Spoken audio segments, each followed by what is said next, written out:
Fala galera do Plante Cozinhe, tudo bem com vocês? Novamente é um prazer estar aqui fazendo mais um vídeo para você que gosta de plantar, cultivar e colher o seu próprio alimento. Para quem não me conhece, meu nome é Bruno. Essa daqui, ó, é uma parte da minha hortinha de quintal que está linda, né, gente, por sinal. Só que, para a gente chegar nesse ponto aqui, teve um trabalho forte para deixar o solo bom e ao longo desse período a gente cometeu alguns errinhos e também tivemos bastante de acertos, né? No vídeo de hoje eu vou compartilhar com vocês todos esses erros para você não cometê-los e conseguir ter uma horta bonita na sua casa. Mas antes, deixa o seu like, se inscreva no nosso canal e bora aprender com a gente!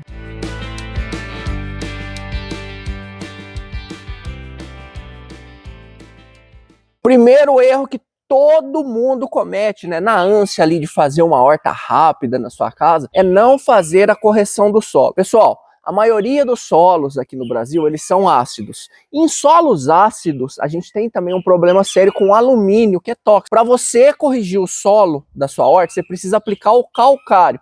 Só que o calcário, ele tem um tempo de reação. Geralmente, é de 3 meses. Então, você tem que aplicar 3 meses antes de você fazer o plantio da sua horta. Incorporar muito bem esse calcário em toda a camada descompactada do solo. Quando eu cheguei aqui na minha casa, o que aconteceu? Eu comprei esse terreno, não tinha nem a casa aqui, né, naquela época, e eu queria fazer uma plantação de milho.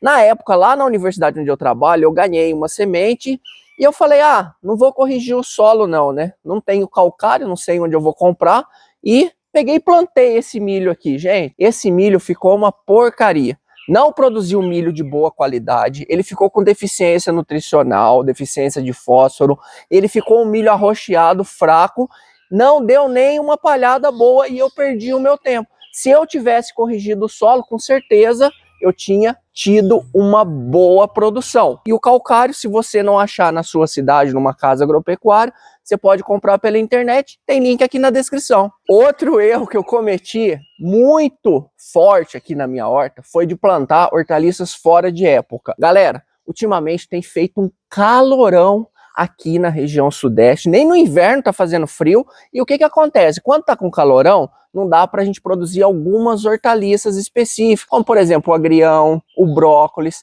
a couve-flor. Também fica mais difícil de produzir alface, mesmo se for um alface aí de verão. Quando eu cheguei aqui na minha horta, a gente sempre quer, né, produzir agrião, brócolis, couve-flor, outros tipos aí da família aí das couves, o repolho. Só que nem sempre dá pra gente estar plantando. A gente tem que plantar na época certa, na época que tá fazendo mais frio, porque com temperaturas mais amenas, essas plantas se desenvolvem bem melhor, porque são plantas que gostam, né, da época mais fria do ano. Igual eu tenho aqui uma plantação de couve-flor aqui na minha casa. Se tiver muito quente, você tem que plantar milho, você tem que plantar batata doce, mandioca, você tem que plantar quiabo, também é uma planta que dá muito bem no calor. E para você saber essas informações, ou você pode pesquisar pela internet, ou você pode comprar as sementes, e no verso da embalagem das sementes tem um mapinha que as empresas colocam as informações da melhor época de cultivo em cada região do nosso país.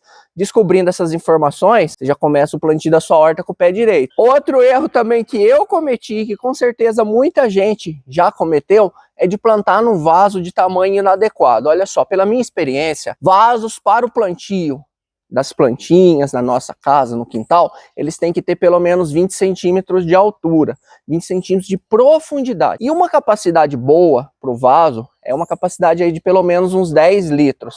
Aí dá para você plantar couve, brócolis, repolho, entre outras coisas. Couve-flor também dá para você plantar no vaso, que é uma beleza. E o que acontece? Se você plantar num vaso menorzinho, o vaso vai estar limitando o crescimento da planta e aí você não vai conseguir ter boa produtividade. E ó, na garrafa PET só dá para plantar um pezinho de alface, uma cebolinha, uma salsinha, um coentro, nada mais do que isso, tá bom? Se for uma cebolinha para ela ficar grandona e bonita, você tem que plantar até com a garrafa PET de pé. Se colocar deitado, o volume é muito pequeno, o espaço para o crescimento das raízes também, e você não consegue produzir grandes coisas. Gente, você planta cuida, a planta fica bonita, você plantou na época certa, mas se você não souber combater as pragas, você vai perder boa parte da sua produção, se não toda a sua produção. Gente, tem um problema muito grande aqui na minha região com os caramujos, aqueles caramujos africanos,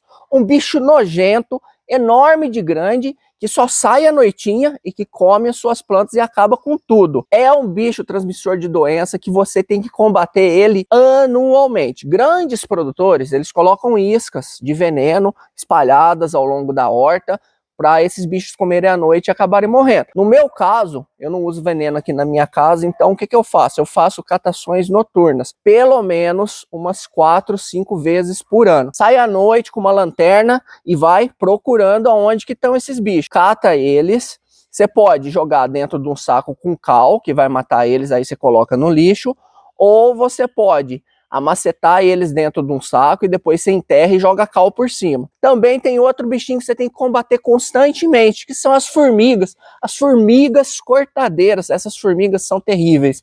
Elas andam também, geralmente à noite ou em dias que a temperatura está mais amena, e elas passam e cortam todas as suas plantas. As formigas sempre estão soltando aquelas formiguinhas de asa e sempre estão criando novas colônias. Então você tem que estar sempre de olho. Tem iscas que são à base de produtos orgânicos que você compra pela internet, que você pode estar espalhando aí pela sua horta para estar combatendo as formigas. E tem que colocar todo ano, viu? Porque sempre aparece formiguinha nova no nosso quintal. Não cometa o erro de ficar irrigando as plantas em excesso, tá bom? Principalmente aquelas que estão em vaso. Geralmente, ó, se tiver quente aqui na minha região, 2 vezes por dia é mais do que suficiente. Plantinhas que não gostam de água, como por exemplo a Ora Pronobis, você já ouviu falar dessa planta? Eu tenho aqui na minha casa e tem ali atrás também, ó, ali na beira do muro, aquela plantinha verdinha. Aquela ali não gosta de água, você tem que jogar água 1, 2 vezes por semana no máximo. Jogou muita água nas plantas, você lava os nutrientes e a planta fica amarela. Daí você tem que fazer mais adubação. Então tem que ser na medida certa, sempre mantendo o solo úmido, porém não encharcado. Tem muita gente que fala aqui no nosso canal, que deixa aqui comentários falando que plantou, colocou adubo NPK e matou as plantas. Gente, adubo NPK é um adubo forte, à base de nitrogênio, fósforo e potássio. Se você colocar em excesso, você pode sim acabar matando as suas plantas, e eu já cometi esse erro. Sabe quando que eu cometi esse erro? Quando eu era um pequeno menino. Quando eu tinha 8 anos lá na minha casa, meu pai deu a horta para eu cuidar. Aí resolvi plantar uma couve. O meu pai era produtor de batata, né? Ele tinha adubo NPK, ele falou assim, ó, aduba a sua couve que ela tá meio amarelada. E me deu o adubo, só que ele falou, coloca pouco, tá? Beleza, quanto que é pouco? Pouco é uma mão pode ser pouco, né? Pode ser só uma colherzinha, ele não falou quanto que era. Coloquei uma mão de adubo em cada pé de couve e acabou com a minha plantação, morreu as minhas plantinhas. Esse adubo, gente, é muito forte, você tem que colocar só um pouquinho ao longo do tempo, você vai colocando 1, 2 vezes por mês, depende do tipo de adubo. Olha no verso da embalagem qual que é a indicação de adubação que o fabricante do adubo falou ali para você usar. Sabe quando a gente planta a hortinha e fica ansioso para fazer a colheita? É o que já aconteceu comigo, eu fiz a colheita antes do tempo. Pessoal, a gente tem que esperar o tempo certo para fazer a colheita. Uma vez eu colhi um brócolis aqui pequeno aqui na minha casa, porque eu tava com medo dele crescer, passar e depois eu perder esse brócolis. Mas na verdade você tem que esperar o tempo certinho, porque daí ele vai crescer, vai ficar um brócolis bonito e você vai ter um rendimento adequado daquele produto. Então você tem que conhecer as plantas, saber qual que é o tempo que ela vai chegar até a colheita, para você não estar perdendo o produto e também estar perdendo seu tempo colhendo pouca coisa, né? Sempre espere. Se tá com pressa, tá com muita pressa, tá com pressa. Criança, por exemplo, vai plantar horta, tá com pressa? Planta rabanete. Rabanete é 28 dias, ele já está no ponto de colheita. Eu gostaria que você deixasse aqui no comentário qual que é o erro que você cometeu na sua horta. Se você ficou com alguma dúvida, teve algum problema, deixe também seu comentário. Deixe seu bom dia, boa tarde, boa noite, porque eu adoro conversar com cada um de vocês. Desejo sucesso para todo mundo, fartura de colheita para todos vocês. Um grande abraço, saúde e até o próximo vídeo. Tchau!